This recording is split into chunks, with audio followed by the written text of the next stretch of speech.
Planet Earth is an incredible place. Our sun provides the energy for all our habitat, our climate, and the millions of species of life that live here. But is Earth unique?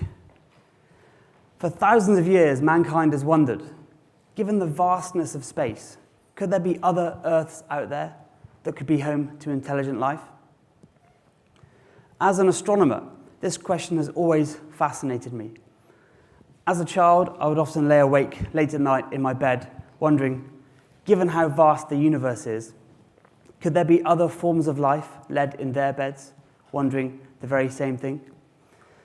Until the 90s, we knew of no other planets orbiting around any other stars.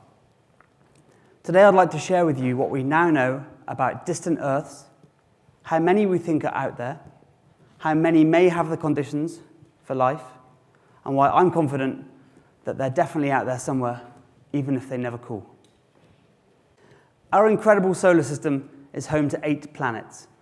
9 if you feel bad about downgrading Pluto to a dwarf planet. Only one of these planets is close enough to the sun to melt ice into liquid water, but not too close to boil the water into steam in the atmosphere. If our planet was significantly smaller, the solar wind would strip off our atmosphere, leaving it inhospitable to life as we know it. If Earth was much larger, it would be hotter and more volcanic. We'd all be stronger, slower, and heavier. And because the pull of gravity would be much stronger, we'd all be a bit more down to earth. Life has evolved to adapt to a huge range of conditions on Earth, from the high-pressure trenches at the bottom of the oceans to the snow-capped mountain peaks. If it can evolve in such a huge range of environments here, perhaps if it forms elsewhere, it can also evolve and adapt. So on how many planets could this be possible in our universe? A planet orbiting around a distant star is called an exoplanet. One way we can spot these exoplanets is looking for the tiny drop in brightness that we see as the planet passes in front of its star. Each time the planet completes an orbit, we observe the same fractional drop in brightness. The chance of seeing this drop in brightness is pretty small because the planet and the star have to line up perfectly from our point of view. But if we're observing millions of stars, at least some of their planets will be in the right place at the right time.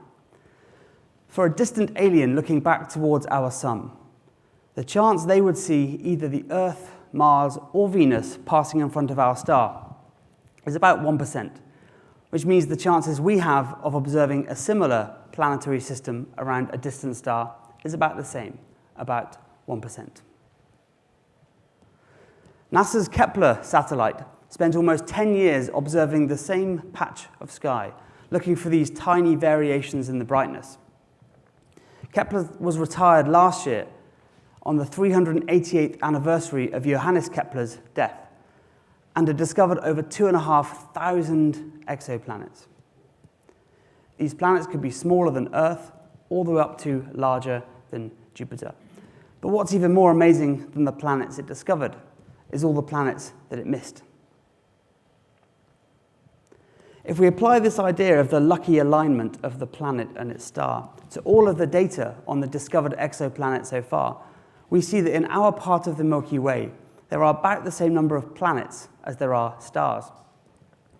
The most recent count is about 4,000 discovered exoplanets, and we now know that a small fraction of these contain water. When a planet passes in front of its star, the starlight will shine through the planet's atmosphere, but not all of the light will make it through. The atmosphere will absorb certain frequencies of light. This gives us a clue as to the chemical makeup of the atmosphere, and we can get a unique signature of water in the atmosphere of these distant planets. Last year, NASA announced the discovery of water vapor in the atmosphere of the planet WASP-39b. WASP-39b is a huge Saturn-sized planet, almost 700 light years away from Earth, where the sunny side reaches a scorching 800 degrees Celsius. This temperature would be too high for the proteins of life to form like they have on Earth. But this study is a great demonstration of how we can accurately pinpoint and locate these watery worlds.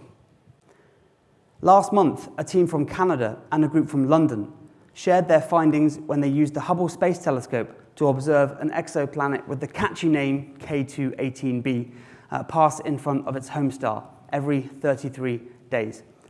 K2-18b is about 100 light years away and is about 8 times the size of our planet Earth, so is regarded as a super-Earth. K2-18b is the first exoplanet that we've detected to have water in the atmosphere, but in the habitable zone around its star. So how many planets should we expect to have water? Water is formed of hydrogen and oxygen. Hydrogen is one of the fundamental building blocks of the universe, formed in the Big Bang 14 billion years ago. Oxygen is formed in the cores of stars under nuclear reactions. As stars evolve and die, they can distribute their oxygen throughout the galaxy, which can then go on to form water with hydrogen.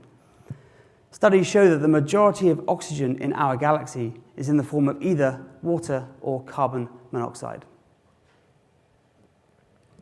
A study released in 2018 by a group in the US showed that 35% of all exoplanets that are larger than Earth should be watery ocean worlds. This claim can be tested with the next generation of exoplanet satellites, like the Transiting Exoplanet Survey satellite, which was launched last year. These super-Earths are kind of like small versions of Uranus or Neptune, thick water vapor atmospheres covering vast oceans at extreme temperatures and pressures. What does this mean for our galaxy? The most recent count of the number of stars in our galaxy is between 200 and 300 billion, a huge number. How can you visualize 200 billion? Imagine filling a tennis court about 1 meter deep with sand. You need about 200 billion grains of sand. We now know that 1 in 5 sun-like stars is home to an Earth-size exoplanet in the habitable range around its star. If 1 in 5 stars is like our sun, that means our Milky Way could be home to tens of billions of potentially habitable Earth-size planets. Incredible. So when you next look up at the thousands of stars in the night sky, the closest sun-like star with an Earth-like exoplanet in the habitable zone is probably only 20 light years away and can be seen with the naked eye.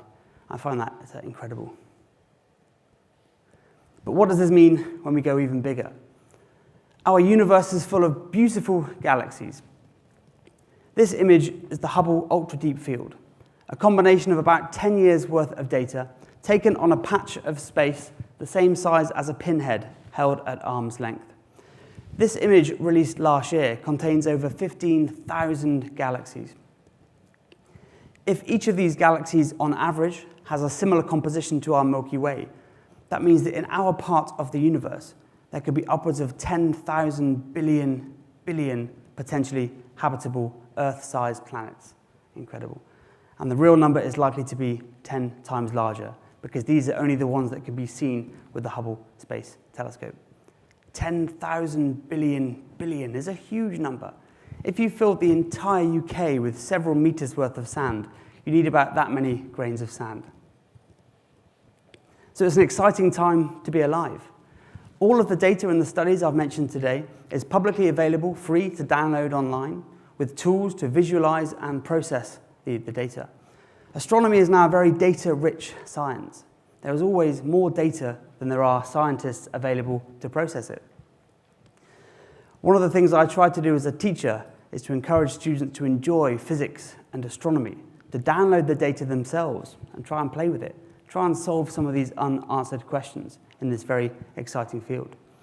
And I would encourage all young people to try and become involved in this exciting field. Play with the data yourselves, access some of these problems, and try and answer some of these unsolved mysteries.